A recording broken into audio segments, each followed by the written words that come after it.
Will Dan Hooker get back on the winning track against Benoit Saint-Denis at UFC 325? See who fighters are picking in the latest edition of MMA Pros Pick.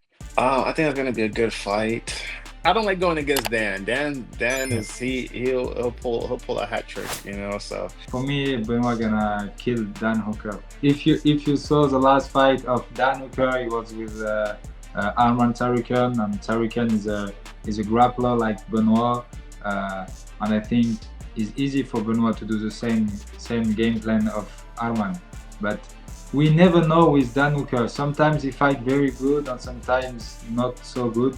Maybe this time he's gonna fight very good and it's gonna be a big war. Dan Hooker. I got Saint Denis in that one. He looked, I mean, it was a short fight, but you know, he's just a strong fighter. So I got Saint Denis in that fight. Hooker. Hangman gets it done. Ooh, I'm going with Dan. Dan always brings it, bro. I think my man Dan's got it. Yeah, it's a super exciting fight. I'm going to go with Dan Hooker. I think he's a super talented fighter. He's kind of, I know he had his last fight wasn't his best, but he's coming on strong and he's good everywhere. And yeah, I think, you know, Arman's a different beast than BSD, and I think it's a great matchup for Dan. Benoit Saint-Denis, if you look at a couple of his last performances, he's been absolutely incredible, and he's only getting better. Like I say, he's learned from his mistakes, and he's moving forward, and he's putting on some spectacular performances. So I can't count out against him.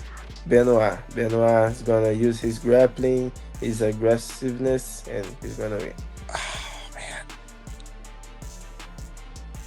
Dan Hooker's he's gonna get some payback, I guess, after that Arman fight, I think. Again, you know, gotta go. Probably who should win is BSD, but you know, it's a fist fight. Benoit Saint-Denis. Dude, man, and that's in Australia, but honestly, man, BSD's last fight against Rufi was pretty impressive. I could see him just gutting it out. He just seems like he's a hard guy to stop. And I do think that he should be able to control Dan Hooker. But who knows? Because then I also think back to when Hooker fought Gamrot. I think there's a little bit of recency bias because I watched Hooker and Arman. But when Hooker fought Gamrot, he was able to not get controlled. So if I had to pick, I'd go BSD.